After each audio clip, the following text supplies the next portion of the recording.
Eta oso ere azken hartxoa hori ez, badanuen asmoa probatzea dugu, ebak ere ipatu du, badira hainbat itun, badira dinot balio legala dutena, balio juridikoa dutena, beharrezkoa dira baliatzen ditugunak, non kokatzen genuen hor protokoloa kontuatuta protokoloa berak ez duela balio juridikorik, badala, gizarte hainbat gizarte eragilek dituten proposamena, minutu batean edo, non ikusten duzuk horre izan ezaken indarra?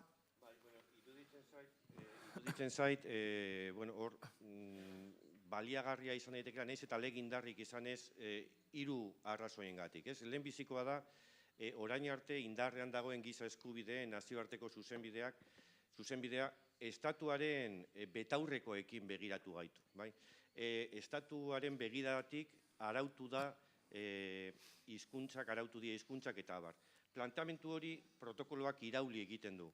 Hizkuntza elkartearen betaurrekoetatik begiratzen zaizkie hizkuntzei. Zuzenbide indarrik ez du, hala ere, iruditzen zait, etorkizuneko hizkuntza politikak nolabait norabide argi bat, edo ez dakitolako itsas argi bat aurkitu dezaketela honetan. Bigarren ideia da, giza eskubide nazioarteko zuzenbideak, nazioarteko hitzarmenak, bi arazo nagusi izan dituzte, nolabait gutxiengo eta arduratu dienean. Batetik, subjektuaren beraren definizioa, eta bestetik erregimen juridikoa, ez? Orain arte, indarrean dauzkagun hizkuntza gutxiengoak eta babeste aldera dauden nazioarteko hitzarmenetan, erregimen juridikoa nahiko malgua ezarri da.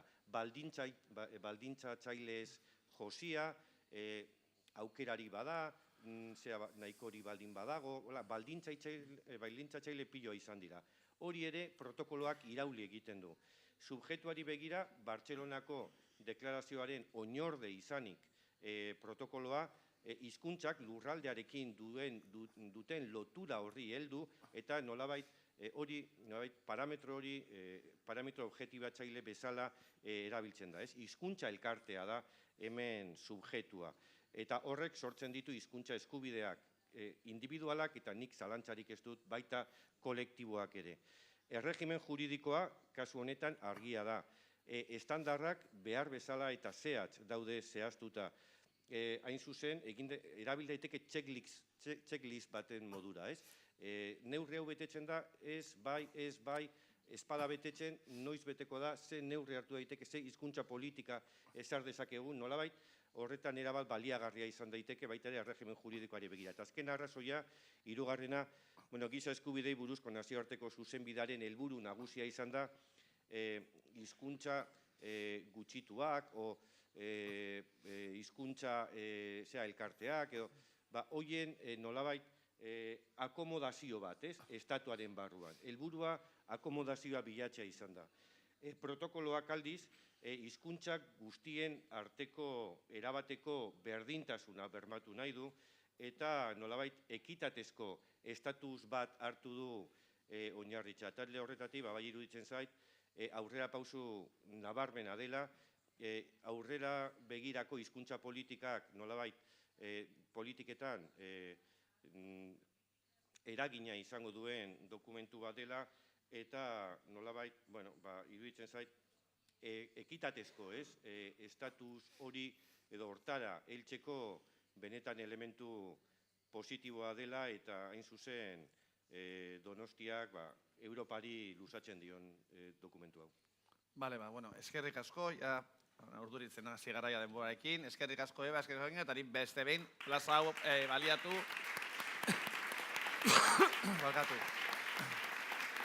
Batzorde zientifikoan parte hartu duten lagunei, benetan asko ikasi dugulako. Oin, esan dugun ondi gatozen, ikusi dugu gutxi gora bera zer den, baina ikusi behar dugu nora goazen, orduan orain berriro txanda pasa, mikrofono aldaketak, eta urrengo lagunak eigo bitartean, lehen Ebak aipatu du, eta zerak ere, Carlasek, eta azken fina gu bai egia da, protokolo bat aurkeztuko dugula, protokolo hori da, hemen ikusi duzue zein izango den bane banaketa, baina argi dago hizkuntzen egoera ez dela berdin Europa osoan, protokoloa prestatzen ibigaren azken urte honetan hainbat hizkuntza komunitate bizitatu dugu, bere ekarpena jaso dugu, eta horrexegatik egia da protokoloak izango duela bere kaiera, alegia protokoloa izango da, bueno, pues guke Donostiak egingo duen proposamena, baina gero hizkuntza komunitate bakoitzak aukera izango du protokolo hori bere hizkuntzara egokitzeko edo ikusteko non jartzen dituen lehentasunak, etorkizunari begira non jartzen dituen erronkak, esan bezala, ez da gauza bera, euskara, katalana, kornubera, friuliera, kasubera, egoera desberdina dira, eta horrexegatik iruditzen zitzaigun hori dokumentu bat izango den arren, 185 neurri jasoko dituen dokumentu bat izango den arren, gero honek izango du lanketa bat hizkuntza komunitate bakoitzak zeinek bere kaiera prestatu beharko dugulako ikusteko non jartzen ditugun lehentasunak edo non jartzen dugune perspektiba. Hala ere, horri begira, hurrengo gonbidatuak igo zaitezkete, bai. Iraganetik etorri gara, oraina ikusi dugu, baina orain gerorako jauzi egin behar dugu. Eta gerorako jauzia kokatzen dugu, bueno, protokolo honek lehen esan dute helburuak zehaztu ditugunean, helburu bazala hizkuntza komunitatea subjektu bihurtzea, baina nolabait hizkuntza eragileen, gizarte eragileen ahalduntze bat egitea. Ahalduntze horren ondorioa izan da, lehen esan bezala, Europa osoko 100 gora eragileek hartu dutela parte, gainera horrela, protokoloa horrela irudikatu dugu, dala prozesu parte hartzaile bat, ez dala dokumentu bat no jendeak atzikimendu agertzen dion, baizik eta eragileek berek egin dizkigute ekarpenak, eta horretarako, bueno, pues, 3 eragile gonbidatu izan ditugu, hor, arazoa ditugu, txanda pasa dago mikroekin, 3 eragile gonbidatu izan ditugu, nolabait, etorkizunaz hitz egiteko. Badakazu igotzeria,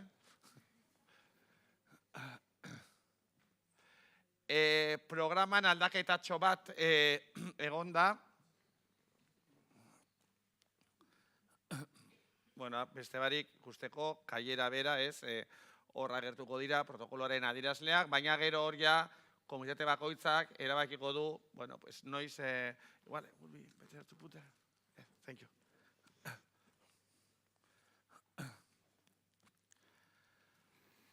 Bueno, esan bezala, 3 eragile ditugu hemen, eta, bueno, pues, aukerak eta, bueno, zalantzarik ez, Euskal Herritik, Euskal Hizkuntza Komitetik, hizkuntza komitetik behatokia izango zala gian interesgarriena, hizkuntza eskubidea dalako bere lan esparru naturala. Printzipioz eta programan nola agertzen da, Konrad Nagailga erakundeko ordezkaria etorri behar zan, azken orduko esusteko batengatik, ezin izan da etorri, eta kemin arrantzatu genuen, bain dela 2 egun, mesedez, Konrad Nagailgaren alegiakiaranen ordezko gisa jarduteko, eta eskerrak eman nahi dizkioz, 2 egunetan baiezkoa eman, gainera galderak pasatu, eta egia da, amezan moduan Kriston Marroia sartu geniola, baina onartu zuen, baina ezan bezala nahi genuelako Irlanderaren egoera hemen izatea, azken finean Irlandera badauka berezitasun bat, batetik alde batean bai da gutxiengo hizkuntza, baina badauka bere estatus ofiziala, nazio hizkuntza, eta gero beste aldean, iparraldean, bestelako aitortza dauka. Horregatik nahi genuen esperientzia partekatzea. Esan bezala nirekin baditut Garbine Petriati, hizkuntza eskubideen bateko zuzendaria, Marcos Maceira, Mesa Promoción Lingüística Galiziako erakundea, gainera Donostia 2016ko beste proiektu batzuetan, bai Tolostan eta parte hartu duen erakundea, eta esan bezala Kemin Magiola, eta parkatuko idazu nire ahoskera, Kiste Infekziokta erakundeko ordezkaria. Bueno, hala ere, az gaitezen, harin egiten dugun, bizkorra egiten dugun. Garbine, ni, igual behatokia urbigetik ezagutzen duelako, eta horko kidere izan azelako, baina egia da behartokia sortu zenetik, hasieratik bertatik, bere referentzia izan zela hizkuntza eskubideen deklarazio unibertsala. Alegia, hori izan da behatokiak azkenengo 15 urteetan, erabili duen dokumentua bere lanerako. Galdera logikoa da, zergatik horren defentsa sutsua dokumentu horren gainean? Eguerdion, jada. Jakina da, euskara eta euskal hiztunon komunitatea egitura administratibo ezberdinen edo ezberdinetan banaturik bizi dela, ezta?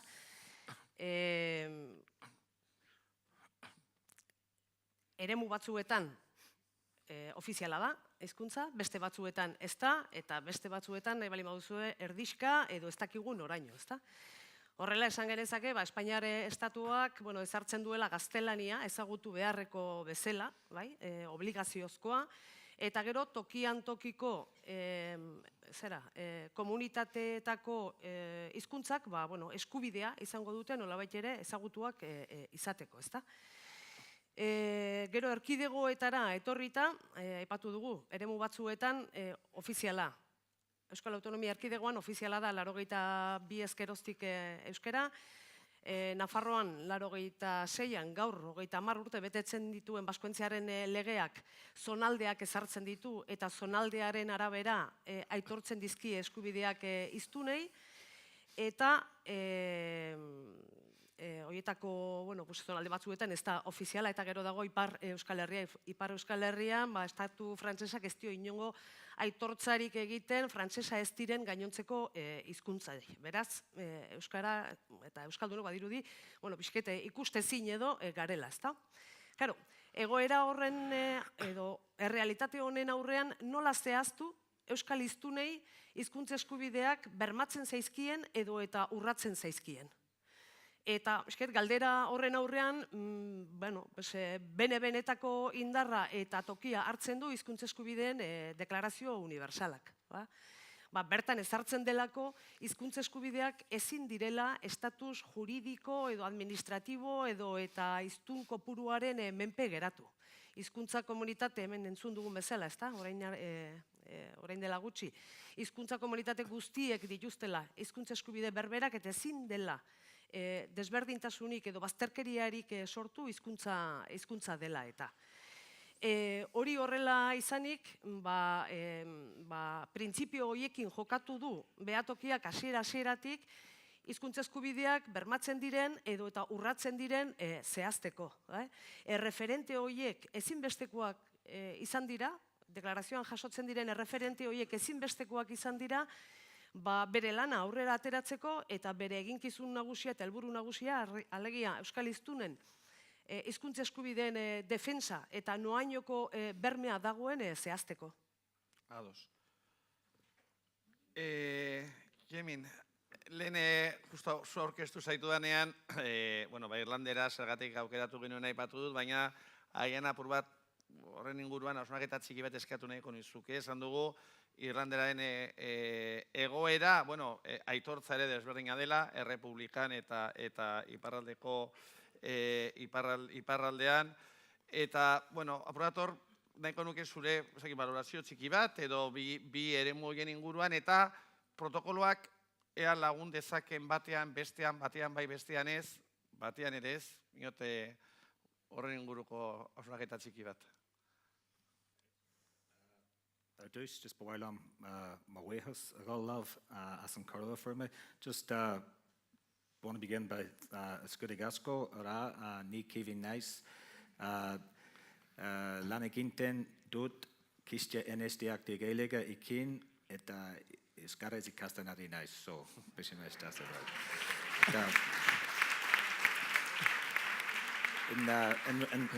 In question, it's a similar response, I suppose. The different sovereignty influences on the Irish language.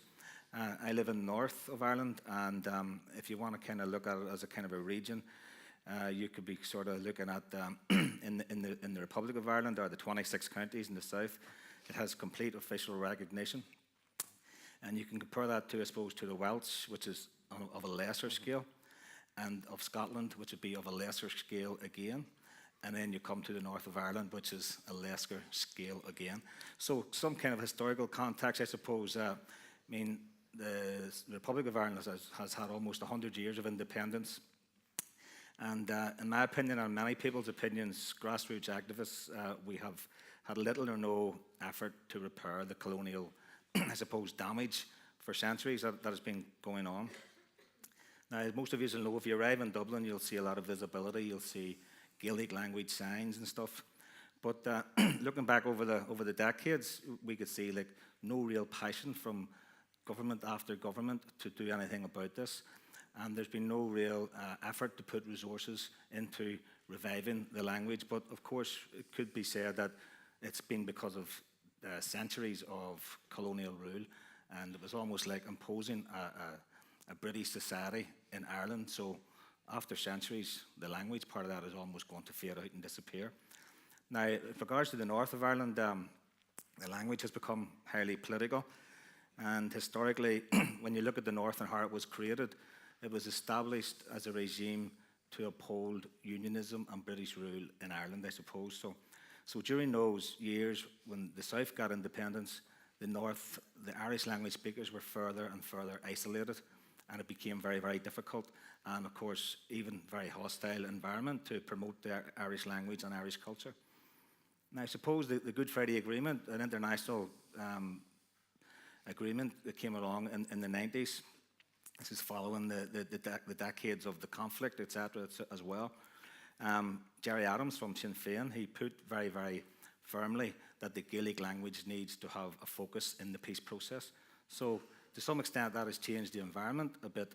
But however, there's still, if you want, even 15 years later after the Good Friday Agreement, there is still a reluctance and a hostility that exists from certain political persuasions against the Gaelic language.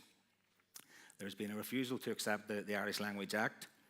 And as I say, the environment has changed to a lot, to some extent.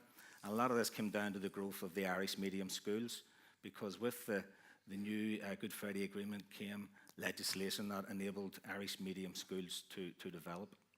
So I suppose, with some friendly ministers and some friendly individuals, there are a number of government initiatives which allowed the Irish language to flourish in a less hostile, but still on some occasions there's hostility towards it. So I suppose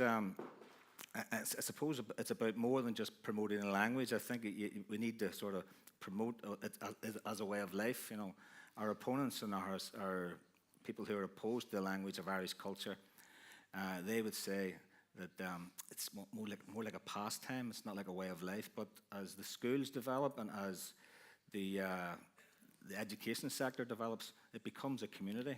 And through time, we are hoping that to happen. So I suppose that maybe to get to the question, I suppose the protocol we could see then will become a useful tool, I suppose, to allow grassroots organisations to refocus. And as I say, the north of Ireland is a much more complex situation in terms of all different influences, but it will allow us to refocus and to lobby the bigger institutions of where they need to go to. So I suppose I'll get some more information out later on. But it is a timely thing also, because there was a restructuring of Irish language organisations throughout the island of Ireland only in the past 2 years.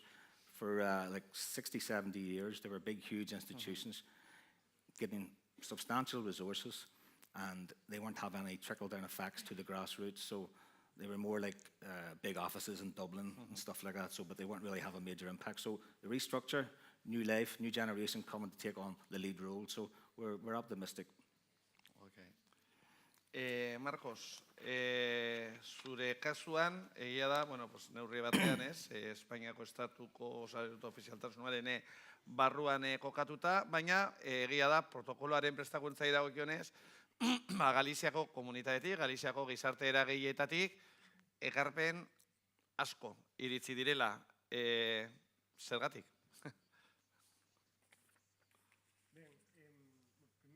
Mikro. Ah, vale. Escoitase ben, creo que sí. Non? Non. Txaron, pasatu goi zute.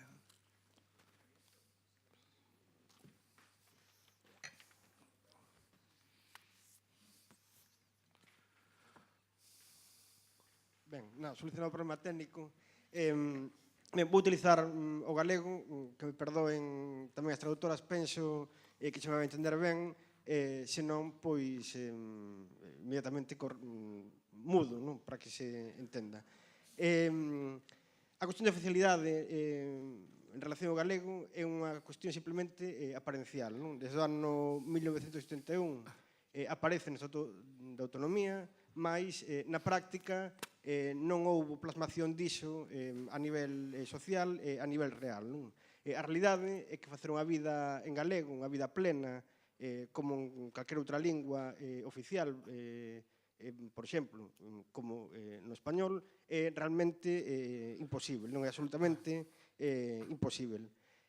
Ainda que o Estatuto de Autonomía obriga, teóricamente, os poderes públicos galegos a actuaren a favor do galego, a realidade é que non só non se fai iso, o goberno galego non actúa a favor do galego, senón, moitas veces, incluso a bandeira directamente a acción en contra do galego. En certa maneira, asume parte do discurso do racismo lingüístico, que considera que hai linguas superiores a outras, que hai unha lingua superior, neste caso o español, que merece estar en todas partes, estar permanentemente, e que, por outra parte, hai unha lingua inferior, a galega, que é permitida sempre cando o espazo de uso non cuestione esa superioridade do español. Entón, frente a esa acción do poder público, mesmo actuando contra a propia legislación galega, sí que existe unha sociedade activa, máis que actúa en solitario, sin ningún tipo de acompañamento por parte do poder, nin actúa en solitario para recuperar a súa lingua. En Galiza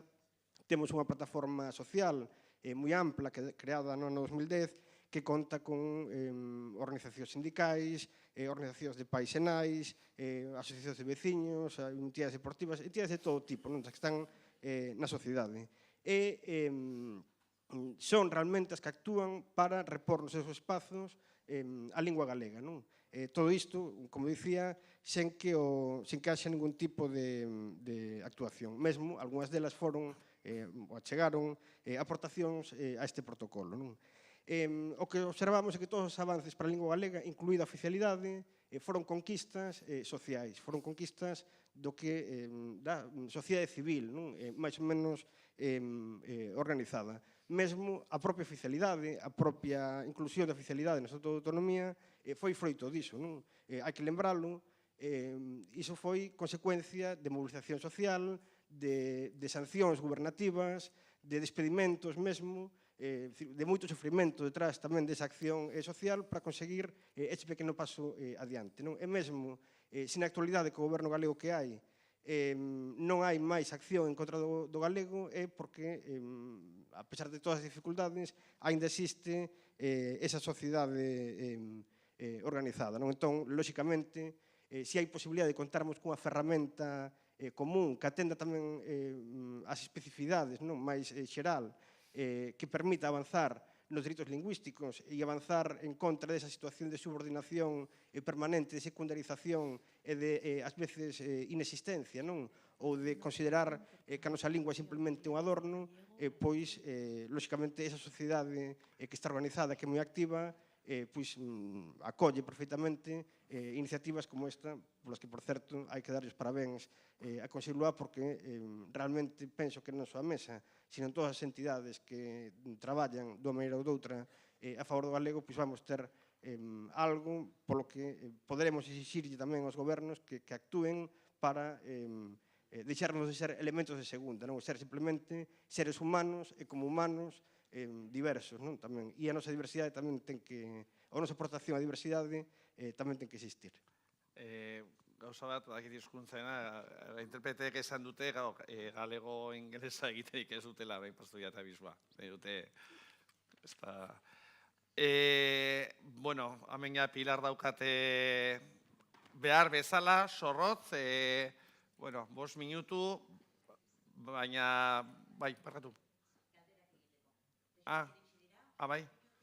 Bale, 5 minutu, orduan, bueno, egingo dizkizuet bi galdera kapurban eko behatokiari bai egin nahi niona zan, bueno, zuek milaka kasu kudeatu duzue, hizkuntza eskubideen milaka urraketa, lehen agertu dira hemen protokoloaren zera nagusiak, ardaz nagusiak, banaketa nagusiak, uste duzue protokoloan detektatzen diren eremu horiek, lehentasunezkoak esarri diren horiek, bat egiten duten zuek jasotzen dituzuen eskubide urraketekin, alegia erantzunik eman aldion zuek eguneroko kudeatzen dituzuen urraketa horiei? Bai, bueno, behatokiaren, entzuten da? Ez dakit, orain bai.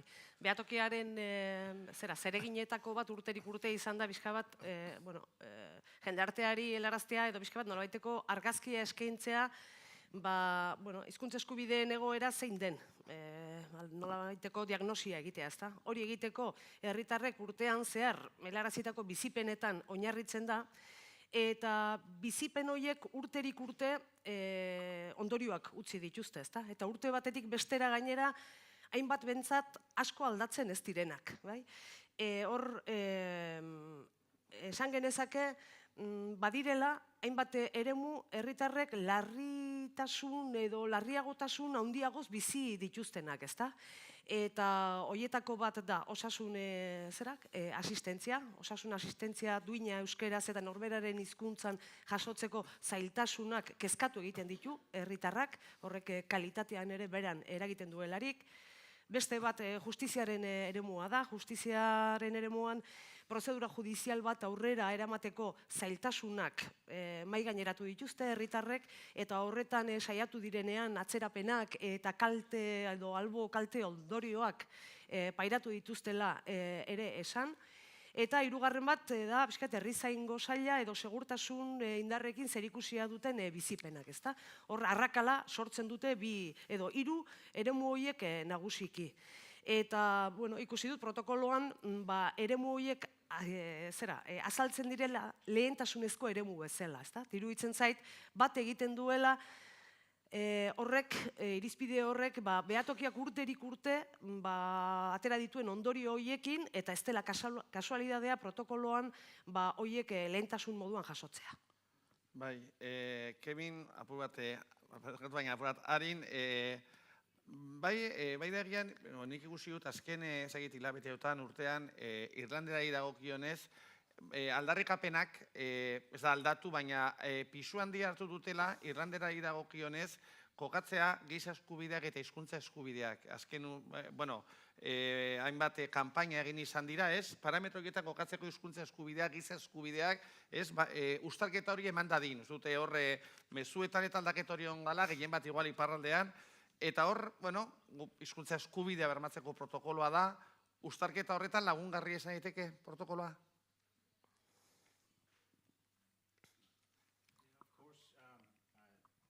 Difficult to pick out one part of the protocol as being, because they're all really independent but interdependent of each other. And I suppose if you were to pick out education as an essential element of that, but when I say education, we talk about the Irish language not being taught as a school subject, because I mean, it's the indigenous language of our Ireland. It's your inner thing that you have, that each and every one of us that have. And I think it needs to be taught as a way of life within schools. And of course, it's difficult to do that when you're doing it in an English medium environment and in an English medium society. But I mean, Pearse often referred to teaching of the Irish language, and English-speaking teachers. Patrick Pearse was one of the key iconic figures of Irish history and promotion of the Irish language, and he referred to soulless things can't teach. And I suppose it's gone back to the colonial language was, the colonial system just didn't impact on the language, impacted on the whole way of life. So I think the way of reversing that is to try and get a more focus on Irish medium education, where kids are in an Irish medium environment. They're being taught by passionate teachers about their way of life, not just learning a language, like as if you were learning French or German. You know, this is being educated through that. So I suppose then when it comes down to it also, I mean, it does boil down to resources on a lot of occasions. You can have all the criteria in place, but if they don't put the resources into promoting the education, Irish medium education, that is, we are then back to square one, I think. In my own work, we build community facilities. The organisation I work for was created as part of the peace process, and those facilities we're building for the next generation of the young kids coming through. In these facilities, we're trying to create employment opportunities, etc., etc. So it's everything that can be dependent on each other, I suppose, and also as references to the media earlier on. And we have the experience of having a hostile media, not always hostile, but they're just not interested. You know, if you speak Irish to the media, you just get cut out unless you appear on the Irish medium television station. That's fine. But we also know of our political representatives who try to speak the Gaelic language in the middle of sentences, and they are being told that, oh, can you please speak the Gaelic either at the end or at the beginning so we can just use a snip? So there's lots of different things. I mean, media is very, very important, and the project we work for, one of the facilities that we're in the process of building is an Irish language radio station in Belfast, and that'll be the first time ever. So not only will it be broadcasting in the Irish language, it'll be giving our young people an opportunity to train, to program, to broadcast, to make programs, and to archive the growth and the revival of the Irish language in the city. So. Okay.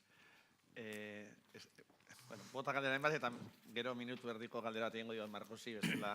Trampa egingo dugu. Bai, agian baten bat. Ez duzuela, ona, etorriko naiz, galdera mordoa jaso dugulako. Galdera desente jasotzen ari gara, bide desberdinetatik lehendabizikoa, Paul, zuri berari egingo dizut, zuzendu gabez etorren, baina seguruna erantzuten jakingo duzu.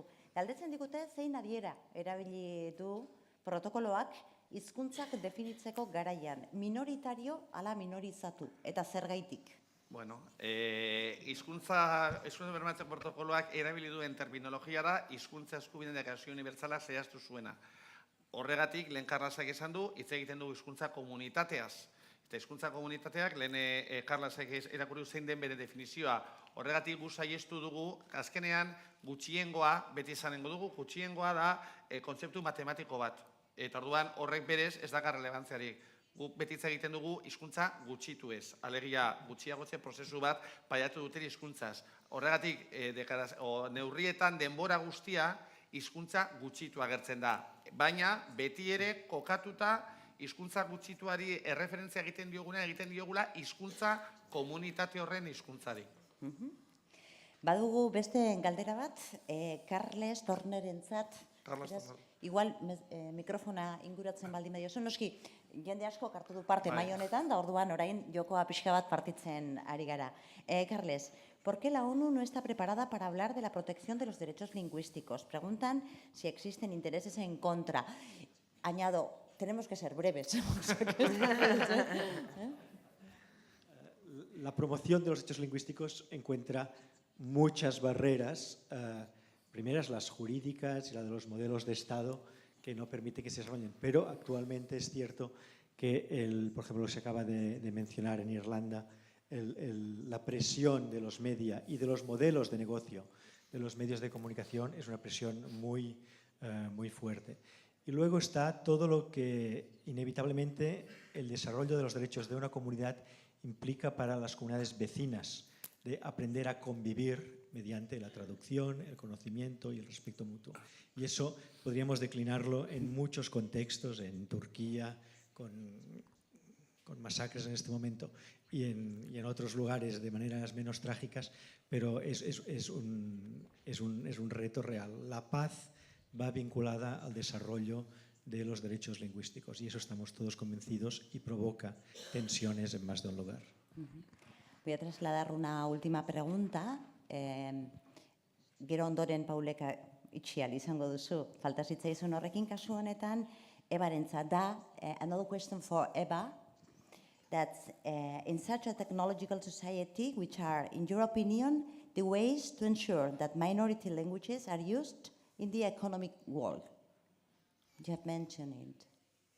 Yes, indeed. And one of the practical ways of doing it is, first of all, to allow for the persons involved in economic life to use the language in promoting their products, in promoting also the services. We should not forget that economic life is also providing services to a large extent, and providing services in minoritized or minority languages opens up for a huge market, which in many instances is not really visible, but as soon as it pops up, tourist services and other services are very much appreciated, because it, for the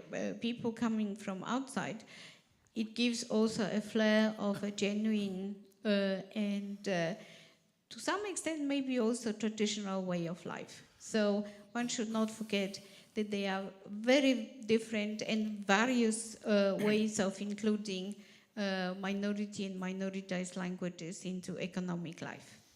Thank you very much. Bat zegoen beste galdera bat, integratzen ote diren protokolaren barruan kolaborazioa eta garapena, hau da, hizkuntza nagusi edo gutxituen arteko zubilan hori aurre ikusita ote dagoen protokoloan bertan, galdera hori bota dutia azken bai, ez printzipioz, lehen ikusi zuen eskema, nahiko eskema, itxia da, nolabait, referentzia egiten deolako berez, hori, hizkuntza eskubideen urraketeri nolabait aurre egiteko neurria direla.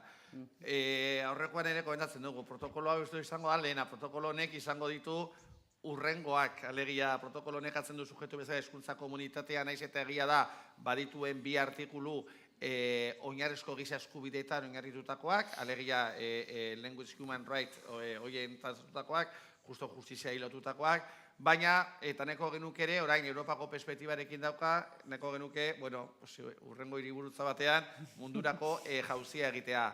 Egia da guk azkenean, marko bat jarri behar esan genuen, aber protokoloak zer erantzungo zion. Urrengo faseetan, hori egin nahi esango da, baina kolaborazioan ikusten dut hori gehiago, kailera horretan, hizkuntza komunitateek beren kasa beteko duten kailera horretan, hor estrategia horiek definitua izango dituztela. Bueno, zintzo portatu zareten ez atala zaila zan, pausu askorekin eta bar, 3 minutu, isteko, Paul. Bale, nik 3 minutu, bueno, Markosi minutu erdi, horra hasiko naz banatzen, baina minutu erdi. Zer egingo du amesak protokoloarekin?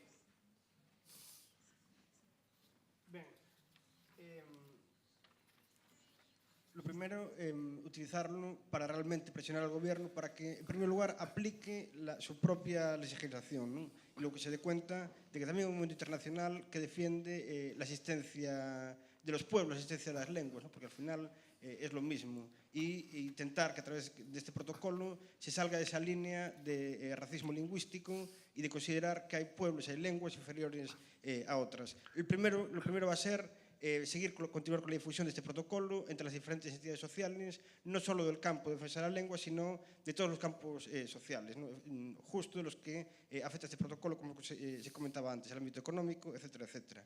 Y en segundo lugar, presentárselo a las instituciones académicas y públicas, al Parlamento, al Gobierno, a los diferentes ayuntamientos, para que lo asuman y a partir de ahí que la sociedad pueda empoderarse, como se suele decir, precisamente para exigirle que cumpla con cuestiones básicas que son derechos humanos y elementales, ¿no?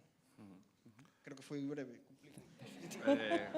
Bueno, inbeste galdera bat nuen denontzat, baina ezin, pena. Ezina, edozein kasutan galdera jasotzen ari gara eta galderak ez dira hemen amaitzen, esan nahi dut jaso ditugu, eta dagokionari helaraziko diogu, txukun eman dizkigutzue, bai idatzi zein Twitterren bitartez, beraz horretan ez da problemarik izango. Beste barik, igane horrezuna, baina aurrat erakusteko protokoloa indarra, beste barik, azkenean eundi gora erakunde izango dira protokoloaren lehen sinatzaileak, hogeita mar, burua daukata bat, 30 hizkuntza komunitateetako eundi gora gizarte eragilek izango dira, nolabait, lehen sinatzaileak, azken finean zan da, hau, proiektu partekatua da, lehen Markelek aipatu duen, Mikelek aipatzen duen elkartasun linguistiko horren barruan sartzen dela, eta, iruditzen zaigu, ariketa egin dela, eta, larun batean berez jaiotza izango da, eta, gaur ere jaiotza hori partekatu nahi genuen foroan, eta beste bin eskerrik asko UNESCO etxeari.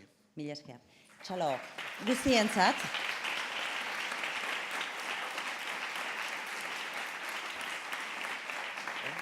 Holtza gainean daudena jasotzen dute txaloa, guztientzat, jakina tarte interesgarri honetan parte hartu duten guztientzat zabaltzen duguna. Beraiei emandako minutuak zuei kendu dizkitzuet, bazkari ordutik, beraz, ulertuko duzuet zergaitik ibili behar den horren zorrotz. Izan ere, 3 bueltan izan behar dugu, bazkaria egingo dugu gure artean oiden bezala, modu irekian, eseri beharrik izan gabe, jarraitu balizateko hain justu ere, hitz egiten, eta foroan ideiak eta gogoetak partekatzen. 3 bueltan izango gara eta arratsaldean fokopean jarriko dugu hezkuntza gaia. Beraz, 3 hemen itxaron zaituztet. Bai? Bai, arratsaldeko hizlariak, arratsaldean parte hartuko duten hizlariek mesedez gelditu zaitezze, ohar batzuk egin behar dituelako jarraian arratsaldeko saioko koordinatzaileak.